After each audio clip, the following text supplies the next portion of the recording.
Ini saya akan melakukan KBI dan KBE. Di sini ada alatnya, ada sarung tangan panjang, kemudian ada larutan infus, kemudian di sini ada infuset, kemudian di sini ada spuit, ada aboket, kemudian di sini juga ada kom berisi kapas, ada nirbeken. Kemudian di sini ada larutan klorin dan larutan DTT. Selamat ya Bu atas kelahiran bayinya. Namun Ibu di sini setelah persalinan mengalami perdarahan. Maka di sini saya akan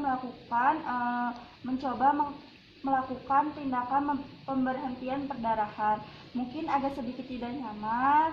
Nantinya Ibu rileks saja ya Bu, tidak perlu takut. Baik Ibu, selanjutnya saya akan mempersiapkan alat terlebih dahulu. Kemudian kita menjaga privasi klien dengan cara menutup sampiran.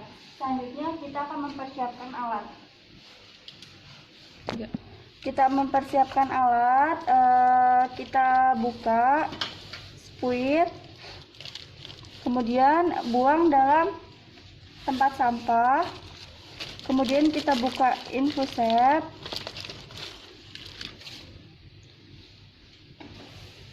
setelah itu kita pasang infus,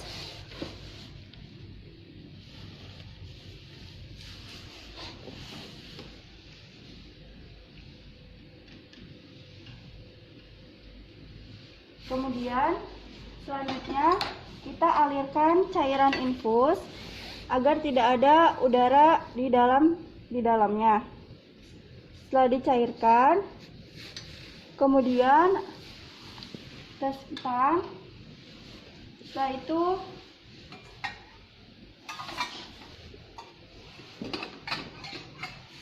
kita dekatkan alat ke dekat pasien atau dekatkan alat secara ergonomis.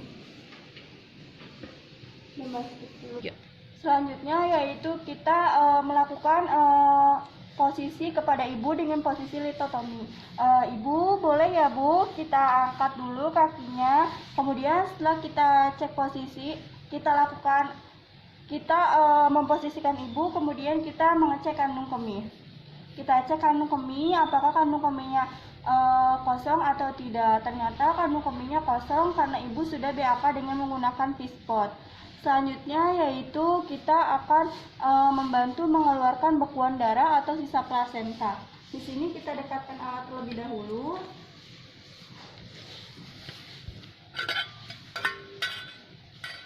Kita mengeluarkan bekuan darah di dalamnya.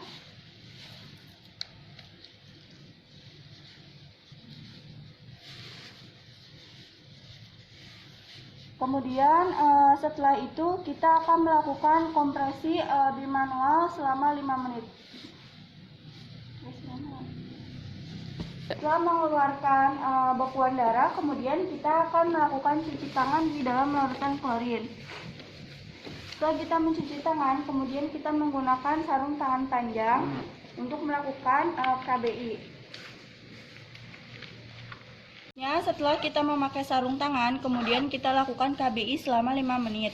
Tangan masuk secara obstetri, kemudian setelah masuk membentuk sebuah kepalan seperti ini ke fornix posterior, kemudian tangan yang berada di luar itu melakukan tekanan di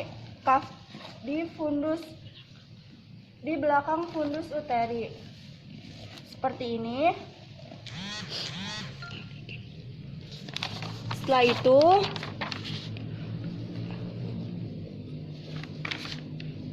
kita tekan secara kuat uterus di antara tangan yang ada di dalam vagina dengan mantap pada bagian bawah uterus. Nah, kompresi ini dilakukan untuk memberikan tekanan langsung pada pembuluh darah yang terbuka.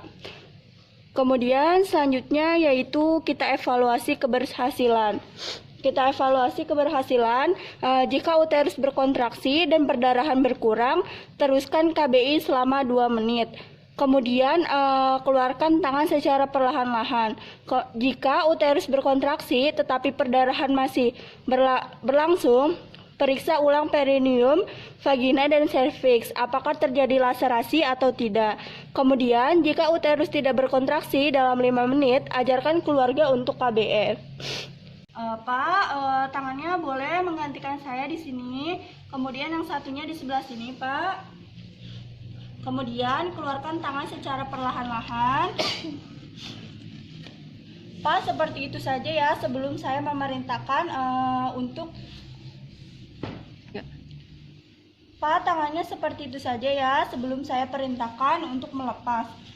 Selanjutnya yaitu kita melepas sarung tangan. Terlebih dahulu kita lepas sarung tangannya. Kemudian kita berikan obat misoprostol melalui anus sebanyak 600 sampai 1000 mcg atau per rektal. Kemudian setelah memberikan misoprostol, memasang infus 500 cc. Dan kita pasang infus, kita bersihkan terlebih dahulu daerah penyuntikannya.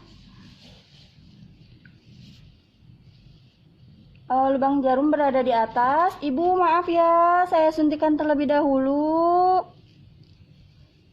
Kemudian kita lihat apakah ada darah yang keluar atau tidak. Ternyata di sini sudah ada darah yang keluar, itu tandanya jarum masuk ke dalam vena. Kemudian kita lanjutkan, dan kita berada di sini agar tidak ada darah yang keluar. Kemudian kita sambungkan infus dengan selangnya. Kemudian kita fiksasi.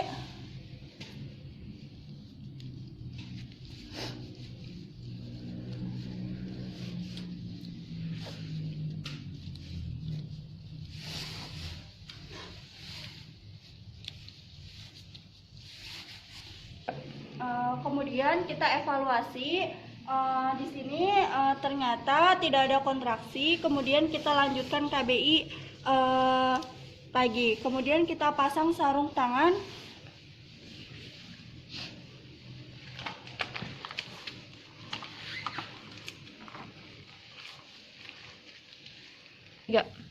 Kemudian lakukan KBI kembali. Tangan masuk ke dalam vagina. Kemudian setelah masuk membentuk kepalan. Pak, tangannya boleh dilepas, Pak. Kemudian selanjutnya kita lihat apakah uterus berkontraksi kembali atau tidak. Ternyata jika uterus tetap tidak berkontraksi dalam waktu 1 sampai 2 menit, segera rujuk ibu karena hal ini bukan atonia uteris sederhana. Ibu membutuhkan tindakan kegawat daruratan di fasilitas kesehatan. Kemudian selanjutnya yaitu kita siapkan rujukan. Sambil melakukan rujukan, kita memasang infus, dilanjutkan dengan memasang infus. Kemudian jika rujukan jauh atau tidak memungkinkan, maka dilakukan tindakan kondom kateter. Selanjutnya yaitu kita akan membereskan alat.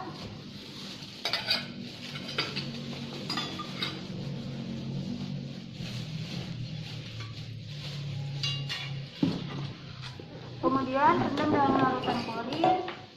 Kita buka sarung tangan.